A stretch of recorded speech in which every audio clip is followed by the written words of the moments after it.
Dollar. Dirt and money, no soul. Had to go and get it, ain't no time to kick it. Got a stack and flip for my foes. Dollar. Please tell me you can hear me. Don't turn your back and don't neglect me. Just let me know if you need me. Dollar. Let me watch out for my partners. Keep my money long, get my team strong. Let me run away from my problems. Yup, what's good, original crew, man? We're back. Hey, we're back on the channel, man. We got our new Mr. Ballin' for us. Today we got this McDonald's run tore their family apart. Ooh. Let me turn that down over there. Oh, man. This is going to be a good one, see. Why you look like that? I didn't say nothing. I just looked at you. Let's go, y'all. Let's check it out. Let's see what's about. You ready? Mm-hmm. On a cold night in November of 2013, a woman sat in a hospital waiting room, wondering if her new husband would survive until the morning. It was a cruel reversal, because just months ago, she had actually told him that she was dying. And in fact, it was her terminal diagnosis that defined their marriage from the start. But now, it looked like she was the one who'd be preparing for a funeral. But before we get into today's story, if you're a fan of the strange, dark, and mysterious delivered in story format, then you've come to the right place, because that's all we do, and we upload 2, 3, even 4 times every week. So if that's of interest to you, the next time the like button is really struggling to fall asleep because they're scared, offer to tell them a comforting bedtime story, and then proceed to tell them Bell's Canyon. Also, please subscribe to our channel and turn on all notifications so you don't miss any of our weekly uploads. Okay, let's get into today's story.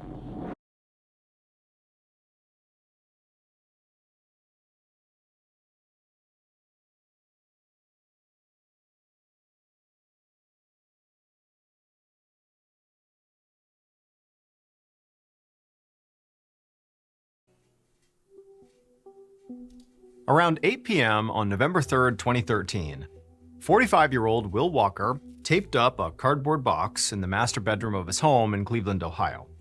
He labeled it with a Sharpie and then stacked it with a bunch of other moving boxes in the corner that he had also made up.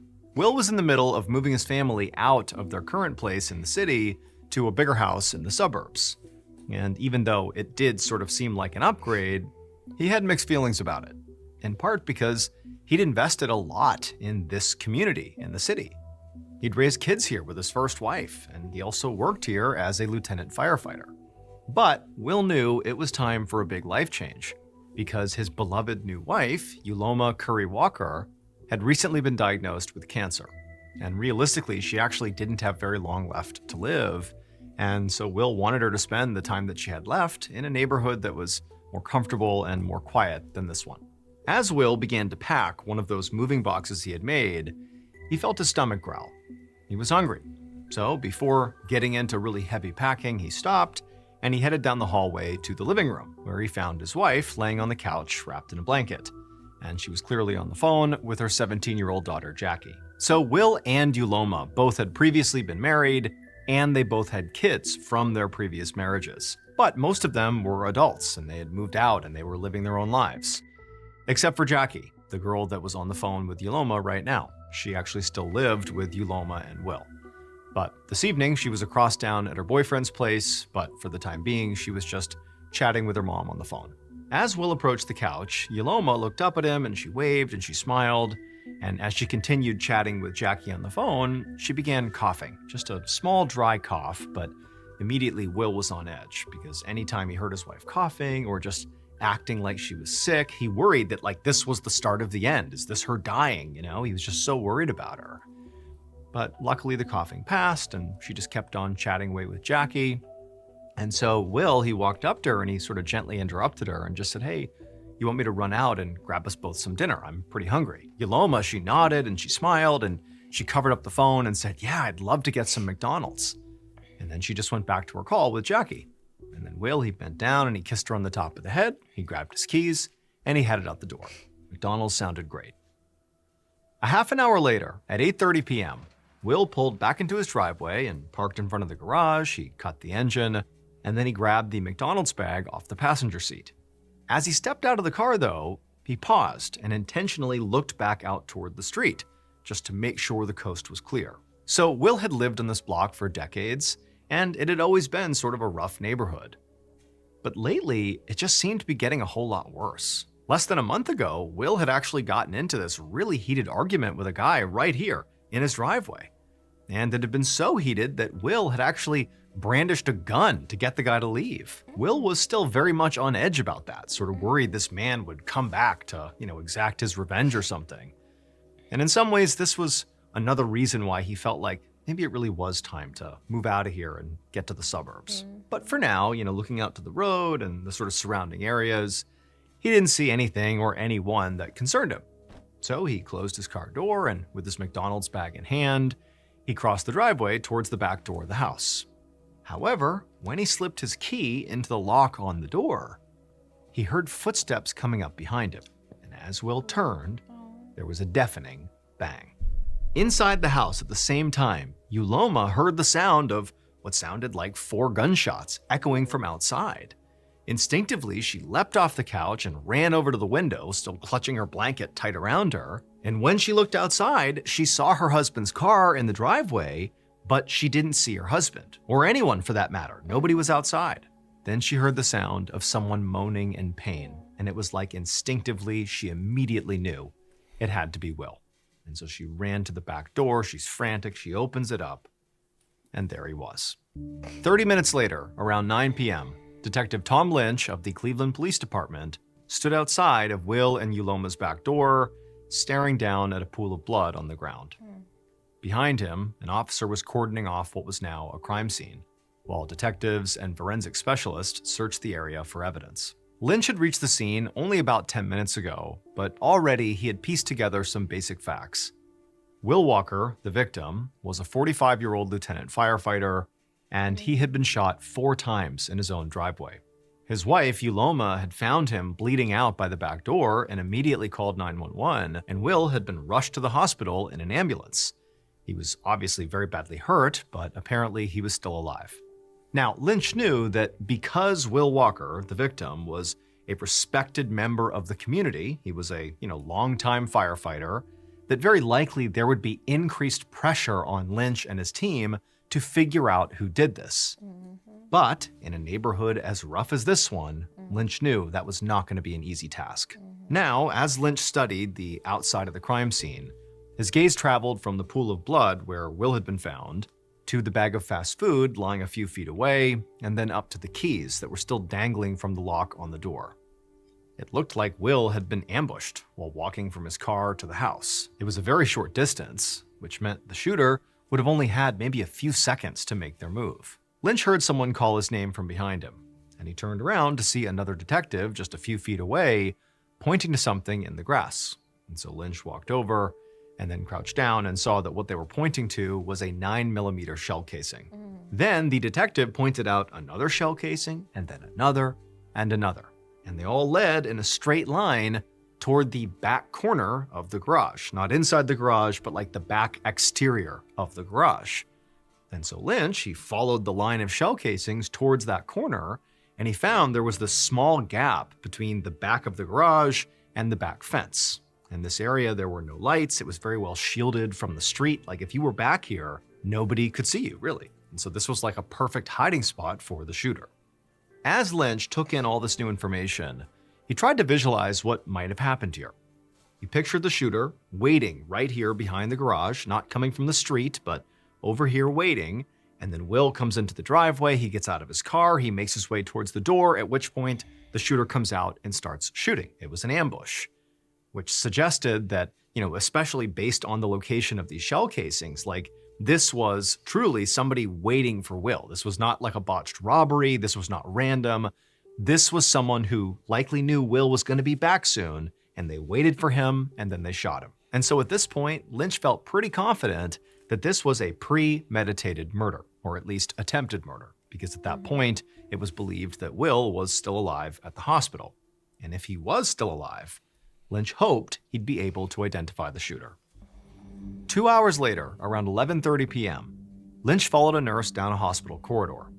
Will Walker was still in surgery, so in the meantime, Lynch was going to speak with Will's wife, Yuloma. The nurse led Lynch into a private waiting room for family members, and right away, Lynch saw Yuloma sitting alone in one of the chairs. She was wearing a big coat and a scarf, but she kept rubbing her hands together and shivering like she was cold. Lynch nodded to the nurse to let her know that he could take it from here, and so she left to give them some privacy. Then Lynch went over to introduce himself to Yoloma. He sat down and he took out his notepad, and then he gently explained that he was leading the investigation into Will's shooting, and he needed to know everything she could remember about that night. Yoloma, who was still clearly very cold and shivering, she nodded, and in a weak voice, she explained that just before the gunshots, she'd been home alone. Will had been out getting them dinner, and her daughter Jackie was over at her boyfriend's place. Then at 8:30 p.m., she said she heard those 4 loud bangs. She'd run outside and found her husband bleeding out in the driveway, and so she called 911. Lynch nodded as he jotted down everything she was saying, but nothing she was saying was particularly revelatory. I mean, her story matched up with what he had seen at the crime scene and what first responders had told him about what they saw. So now Lynch flipped his notepad over, and he asked the question that in some ways mattered the most in terms of what Yoloma could offer him. Did her husband have any enemies? However, before Yoloma could answer, there was a knock at the door, and a second later, a pair of doctors came inside. And from their expressions, Lynch knew it was not good news. Instinctively, Lynch stood up and stepped out of the way as one of these doctors came over to Yoloma and they took her hand and told her that her husband, Will Walker, was dead.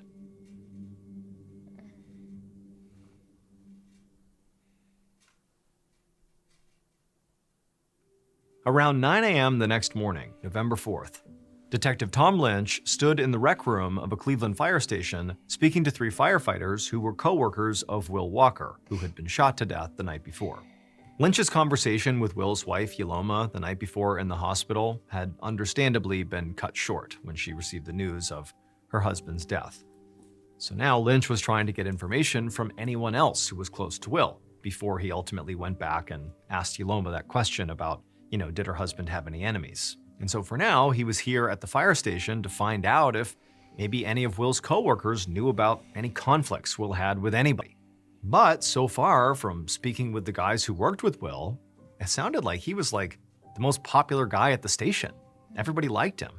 These firefighters kept telling Lynch what a hero Will was, and how Lynch needed to solve this case quickly because Will and his family, they deserve justice. The community deserved justice. So Lynch was naturally feeling a lot of pressure to deliver here. But he was actually kind of optimistic for 2 reasons. First, because DNA had been recovered from the shell casing from Will's driveway. Now, the DNA didn't match anyone in law enforcement databases, but this was still a really strong development because Lynch knew he'd be able to test any suspects against that DNA from the shells. And the second reason he was optimistic is because once he was finished here at the fire station, Lynch actually was heading to an interview with Yoloma. She'd had a little time to process the news, and now, apparently, she was ready to speak to him again. A half hour later, Lynch was sitting across from Yoloma inside of an interview room at the Cleveland police station. She looked absolutely exhausted, and by now, Lynch knew that it was not just from having been up all night, very likely, dealing with the grief of losing her husband, but also because, according to Will's coworkers, Yoloma had cancer. And in fact, it was her terminal cancer diagnosis that had ultimately pushed Will to marry her after 8 years together. Prior to the diagnosis, Will and Yoloma had sort of taken their time in terms of how they would define their relationship, because they'd both been married before, and they didn't want to rush into anything, because obviously their previous marriages didn't go well. But when Yoloma got really sick, and it was clear she didn't have much time left, they decided, enough waiting, let's just get married. And so now, Lynch picked up with Yoloma where they had left off the night before. He asked her again, did Will have any enemies? And after spending the entire morning listening to Will's coworkers talk about what a good man Will was, Lynch expected Yoloma to say no. But instead, Yoloma nodded and said, yes, he did.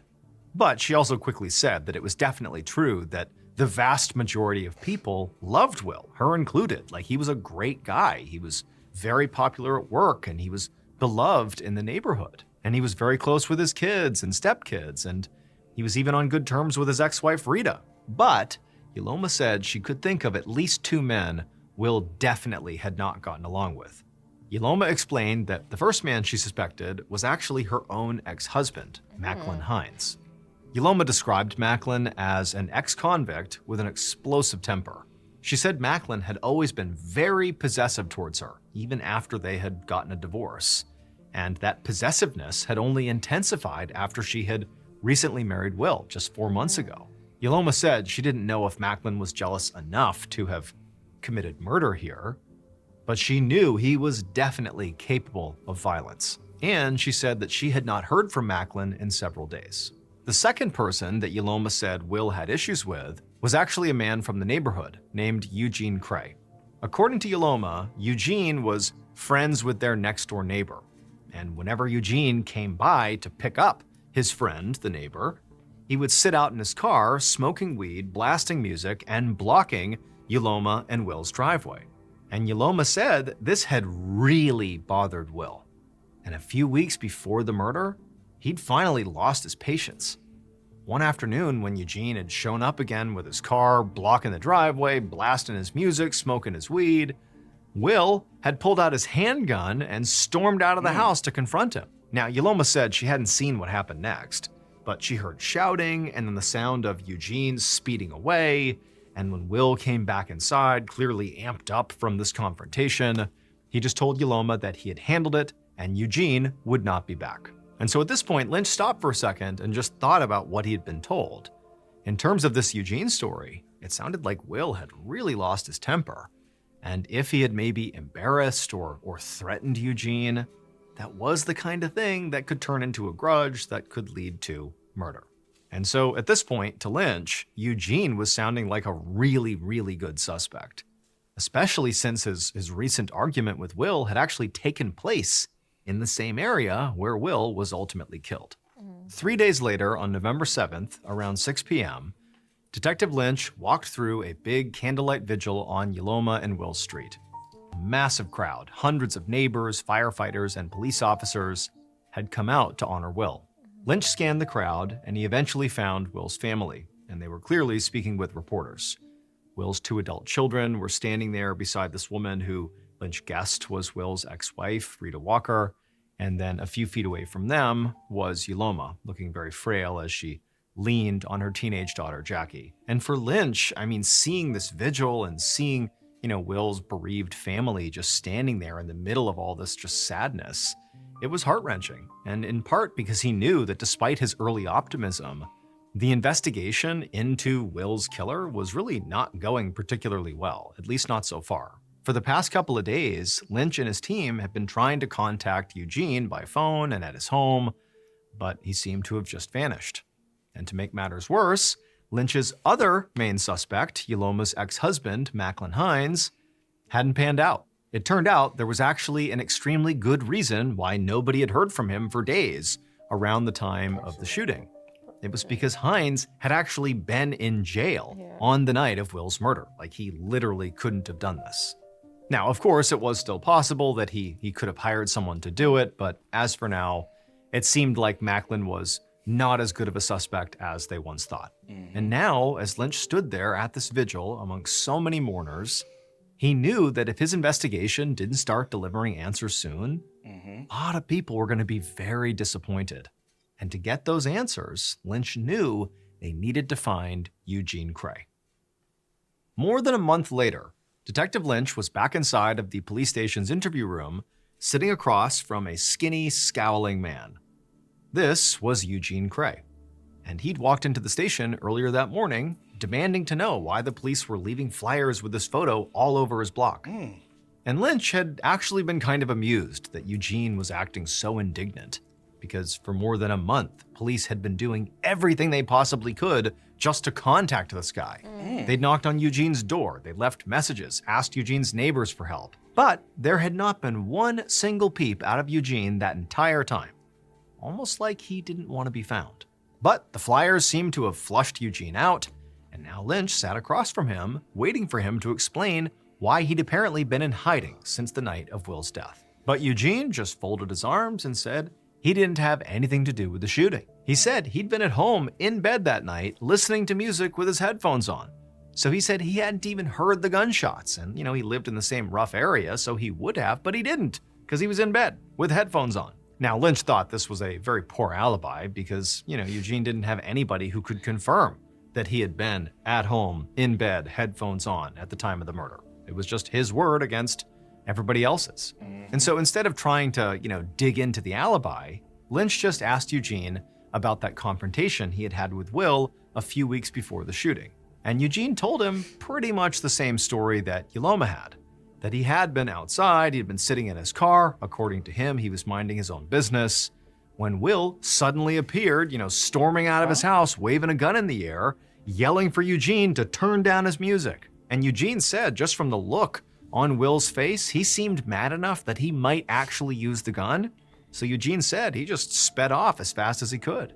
Lynch studied Eugene as he was saying this, and there was just something about this guy's demeanor that it seemed unlikely that Eugene would have let their conflict end right there. That, Will came out, he yelled at Eugene, and Eugene drove off, and that was it. Like, the idea that Eugene was just gonna go on with life and not be upset with Will, it just seems sort of far-fetched. And so he really wanted Eugene's DNA. That way he could just test it against the shell casing DNA and find out the truth. But Lynch knew that Eugene had a history of prior arrests and seemed to know his way around a police interview, so Lynch guessed that if he pressed for a DNA swab right now, Eugene would refuse and very likely lawyer up. But Lynch at the same time felt like he really did need this swab, like he had to ask. So, doing his best to not seem too eager, Lynch leaned back in his chair and, as casually as possible, asked if Eugene would submit a DNA sample, just so they could rule him out as a suspect. And to Lynch's surprise, Eugene just shrugged and said, okay. About 3 months after the murder, in February... I hold you. A guilty person ain't finna do that. Right? Sometimes they have. Because they be like, in their head, they feel like they've, But if I know I got any you trace of shell casing that possibly got pick DNA those on up it, and stuff. So it's kind of like they do have something. So in this case, I would think not, unless you're just stupid. February of 2014, Detective Lynch sat at his desk reading through a thick stack of financial documents. Now, by this point, the Will Walker murder investigation had pretty much stalled out because Eugene Cray's DNA did not match the DNA on the shell casings found at the scene. Still, Lynch had pressed on and questioned everyone he could think of: Will's neighbors, his coworkers, his kids, his stepkids, and even their romantic partners. Lynch's team had also poured through hours upon hours of security camera footage collected from the homes and businesses that were near Will's house. But even after all that effort, Lynch was nowhere closer to solving this case. So now, with really no other ideas, Lynch was just going through all of Will's financial records that he could get his hands on. Bank statements. So what? I said, could it be like... Hopefully it's not no one in the family, but I was like, could it be like a jealous coworker or something? I don't think... No. I'm not going co-worker. I'm going somewhere else in my head. Jealous ex? No. Kid? No. Because they've tested everyone, right? Y'all have tested the family. Where are you going in your head? That doesn't necessarily mean they have tested families. Right. Why would you think they have tested family? I mean, y'all have DNA, so I would think that y'all would go and rule them out so that y'all can continue. I feel like that's like one of the first things I do. Not necessarily, because you don't want to always make the family they're in mourning, so you don't want to make them. But I also have an investigation, and I have a case to solve. True. But yeah, okay. Was just going through all of Will's financial records that he could get his hands on. Bank statements, loan documents, mortgages. And Lynch's eyes were starting to glaze over when a stray form suddenly caught his eye. It was an addendum to a $100,000 life insurance policy for Will. According to this form, to this addendum, in the event that Will died, that money would not go to Yoloma or his kids or his immediate family. It would go to his ex-wife, Rita Walker, who he hadn't been married to for 9 years. Oh.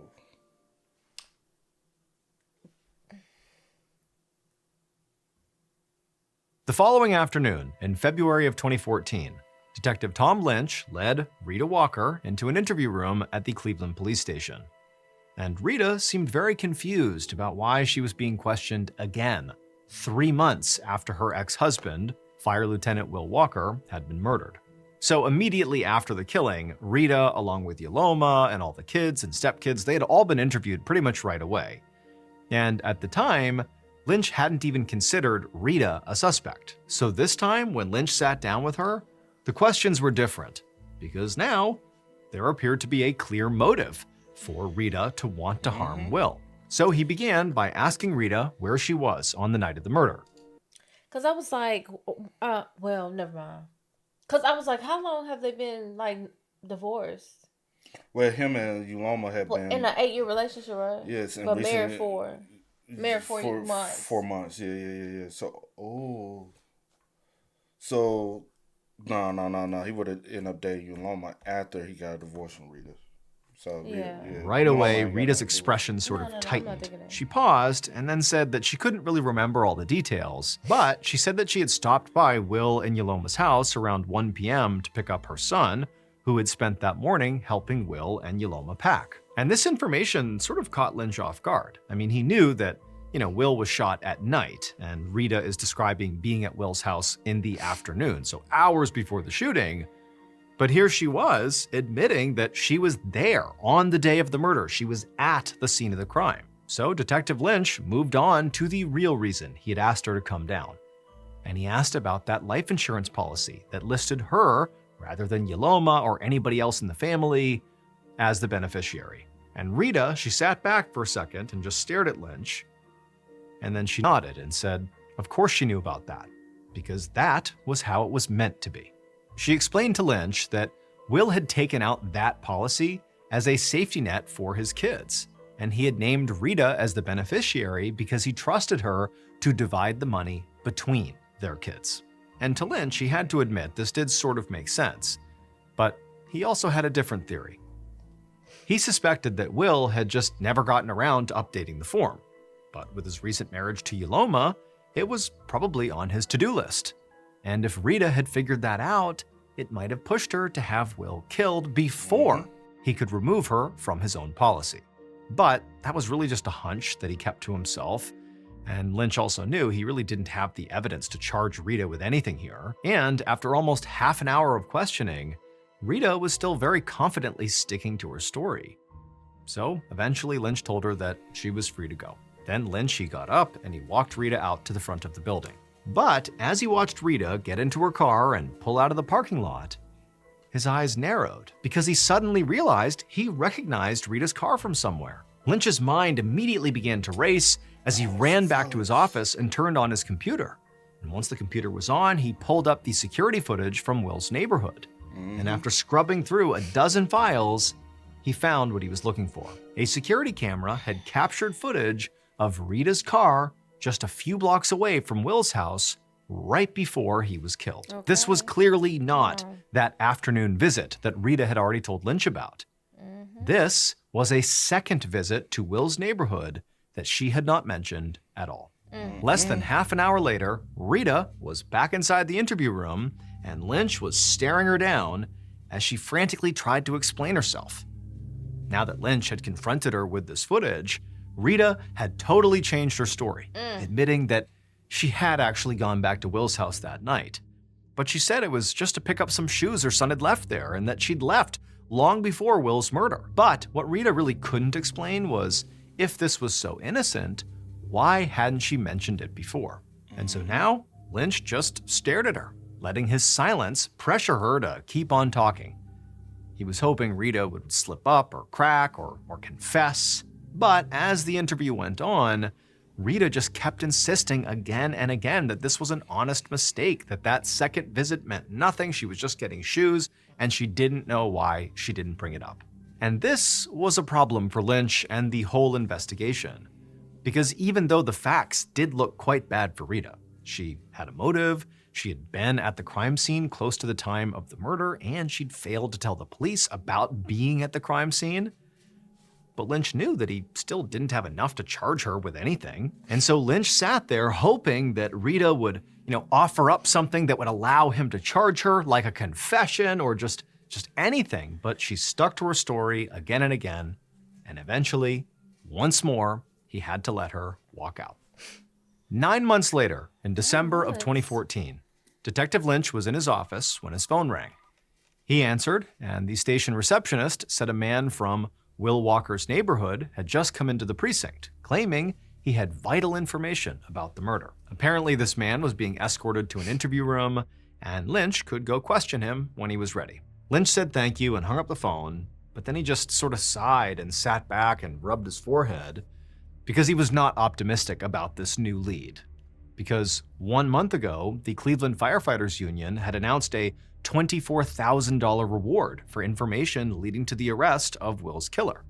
And ever since then, the station had been flooded with false tips. And so Lynch and his team, they'd spent weeks chasing down basically rumors that went nowhere, and it was really frustrating. So even though he figured that, whoever this guy was waiting for him in the interview room was very likely gonna go nowhere, it was gonna be another dead end, he still felt like, you know what, I got nothing else to do. I'll go see, what he knows. So he stood up, he left his office, he made his way down the hall, he walked into the interview room, and sure enough, there's this guy he didn't know who's sitting behind the table. And so Lynch, he sat down as well, and he just said, okay, what do you know about what happened to Will Walker? And this man, instead of saying anything in response to that question, just pulled out his phone, put it on the table, and hit play. And when Lynch realized what he was listening to, his eyes went wide, because the audio on this man's phone had just cracked the case wide open. Oh, shit. Based on the evidence that was collected at the crime scene and on witness testimony, the following is a reconstruction of what police believe happened to Will Walker on the night of November 3rd, 2013. No. Hold on, just. At around 8:30 p.m., the killer, who was very nervous, was hiding in the shadows behind Will Walker's garage.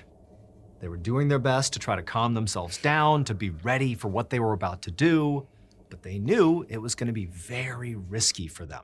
Just then, the killer heard a car pulling into the driveway. And as the engine cut off, the killer leaned out of their hiding spot and saw Will Walker step out of his car with a fast food bag in one hand and his keys in the other. The killer took a deep breath at this point because they knew this was it. And as Will began walking across the driveway toward the back door, the killer drew their gun, rushed out of their hiding spot, and began shooting. And they ran as they shot.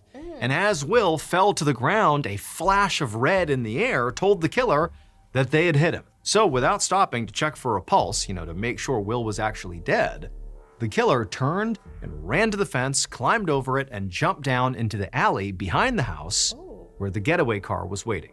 The killer leapt into the back seat right as the driver began peeling out of the alleyway, and as they're speeding along, the person sitting in the front passenger seat turned around and asked the killer, "Is Will dead?" And when the killer, who was, still laying in the back seat, composing themselves, they nodded and said, yes, he was. The person in the passenger seat just turned back around, pulled out their phone, typed a text, and then hit send. That text message confirming the shooting went straight to the person who had actually orchestrated this hit on Will Walker. And when the text came through to the architect's phone, that person was actually standing over Will as he bled out. The architect was also the same person who called 911 and who would cradle Will as he lay there dying. Because the mastermind of this murder was Will Walker's beloved cancer-stricken wife, Yoloma Curry Walker. Except Yoloma was not at all what she seemed. What the? Hold on. What the Was she fuck? even sick? Do we think Rita and Yoloma, everybody has something to do with it? Because they said they seen Rita car. What? Right? And okay, don't forget, hold on. No, listen, quit. Hold on, listen. Also, her daughter wasn't at the house and she was with her boyfriend. What in the... She was on the phone when he left, aka he's gone. Y'all can come set up the play. And then also, how far is the McDonald's away? Would that give us enough time? That's where my head was going the whole... Walker. Except Yoloma was not at all what she seemed. Starting with the fact that she didn't actually have cancer. From the very beginning, Yoloma's cancer diagnosis had been a big, elaborate lie. Police believe she fabricated the illness just to convince Will to finally marry her, because that way she could, 1, be put on his health insurance policy, and 2, if he were to die, she could collect on his life insurance policy. But Yoloma didn't realize that Will's life insurance policy was still in Rita's name. But despite that oversight, it did not stop Yoloma from putting a tremendous amount of planning into the plot to murder Will. In fact, if you remember that phone call that Yoloma was having with her daughter Jackie, that when Will walked in the living room, there was Yoloma, she's on the phone, and he asked her if she wanted dinner, and she's like, yeah, go to McDonald's. Well, that phone call with Jackie is the one that actually sealed his fate. Because the instant Will left the house to go get their dinner, Yoloma, who's still on the phone with Jackie, told her daughter that, hey, he just left. And Jackie, who knew the plan, she passed that message along to her boyfriend, Chad Paget, who was sitting in a car right down the street from Will's house, waiting for this message. And he was there along with this getaway car driver and the man he had hired to actually carry out the shooting. The shooter was Ryan Doherty, a young man from the neighborhood who had agreed to kill Will for $800 and some marijuana. And the getaway car driver was actually just a friend of Chad's who thought they were there to buy drugs. Yoloma had promised to pay Jackie and Chad. Hold on, so what the fuck with Rita? Rita ain't had shit to do with it. She ain't had nothing to do with it. She just... Wow. I think when, like, say for instance, like, you don't think something so small, right? I swung back around to get some shoes or something, or I was just in the area to get some shoes. You don't think that that's important? You like, I forgot all about that because it was so, like, insignificant But that puts such a... Damn. Okay. For finding people to kill her husband for her. But Chad was very sloppy, and one of the people he offered the job to was later caught on tape talking about it. And that recording is how the investigators came to learn that Chad, Jackie, and Yoloma were all involved. And at first, they really couldn't believe it. Because Yoloma's performance as a cancer-stricken, dying widow had been so masterful, no one had looked close enough to see who she really was. Yoloma Curry Walker was arrested on September 8th, 2015, and she was ultimately sentenced to life in prison for her role in the murder plot. As for the people she convinced to participate in this plot, they were convicted on a range of charges and spent between 2 years and life in prison. And then as for Rita Walker, Will's ex-wife, she was not involved in the murder in any way, so her story was absolutely true, and she would eventually receive that life insurance payout, just as Will had planned.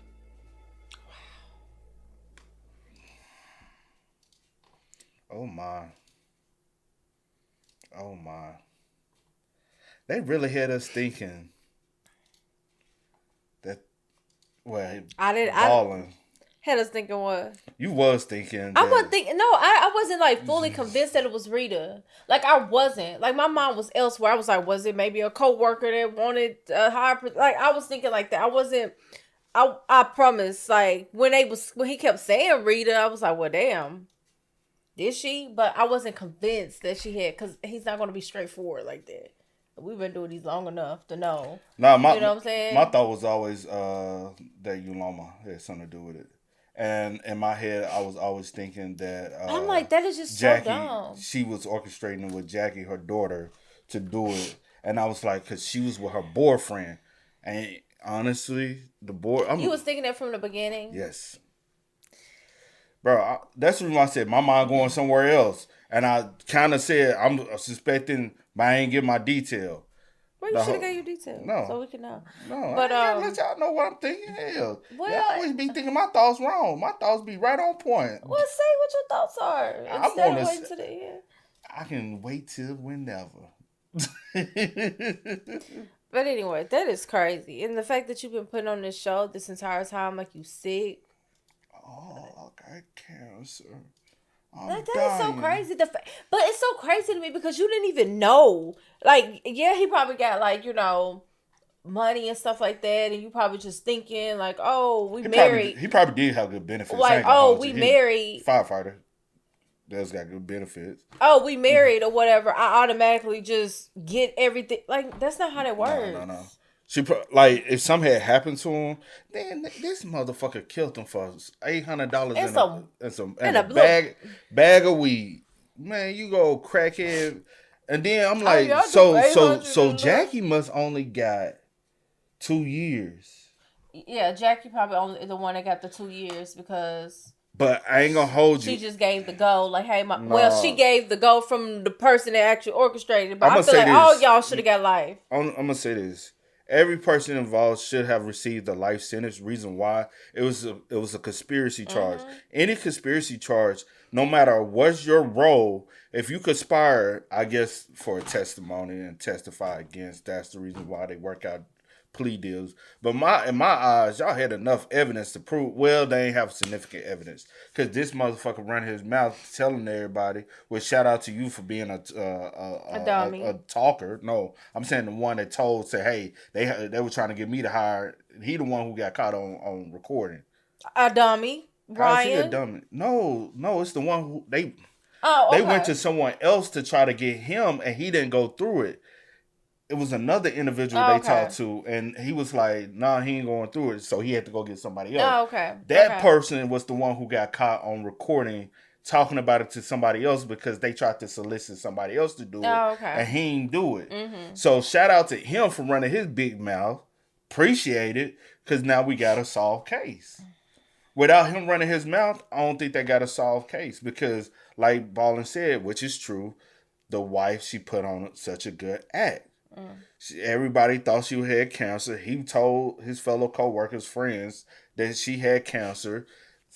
But her greedy ass, I got to get him gone right away.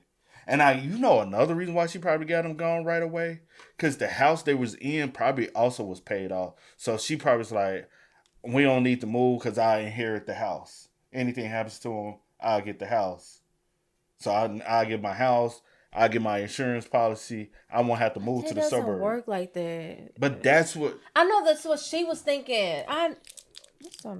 Yes, I know that's what she was thinking. But I'm just like, girl, it doesn't work like that. I'm not talking to you. I'm just saying in general. Like, it doesn't work like that. Like, this man lost his life for nothing because you want to be greedy and evil and all the other things. Rest in peace to Will. And my condolences to his family. It's fucked up. That... it looped back around because to Rita, which made sense also with him keeping the insurance policy and Rita's name. For the sake of his kids, for sure. Because at the end of the day, even though they're no longer together, he still trusted Rita. And a lot of people do be like, hey, we ain't work out as a couple, but you are the mother of my kids. So I want to make sure you good. Because like even like my pops married, he's married to somebody else. That one, the woman he's married to, I finna say that woman. Hold on, that's disrespectful.